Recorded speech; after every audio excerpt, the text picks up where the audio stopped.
আজকে এটা কি হইলো আমি বুঝতেছি না। আমার মনে হচ্ছে দোস্ত এই জায়গার মধ্যেই কোনো একটা সমস্যা। এখান থেকে আমাদের যত তাড়াতাড়ি সম্ভব চলে যাওয়া উচিত। আর দিয়াটাকে কালকে আপনারা তাইলে চলে যাইবেন? জানি না কাকা। কাকা, আমার একটু সাহায্য করতে পারবেন? কি জন্য? ওইদিকে রাস্তার ধারে একটা মেয়ে যে মাঝে মধ্যে আপেল বিক্রি করে না, ওরে কি আপনি চেনেন? তা যাই না না চিনা, মানুষের খোঁজ কেমনে পামু? আরে কাকা, দিয়া তো বলছিল ও আপনাকে খুব ভালো করেই চেনে। নামটা কি কইলেন? দিয়া, আপনি চেনেন ওকে? যেমন সুন্দর তেমন লক্ষ্মী। বেশ কয়েক বছর আগে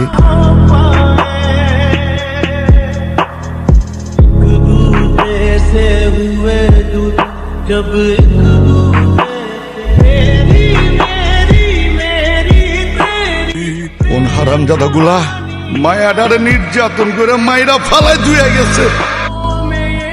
টিয়া আমারে খুব ভালো করে চিনি, কারণ আমি ওর জন্মদাতা পা।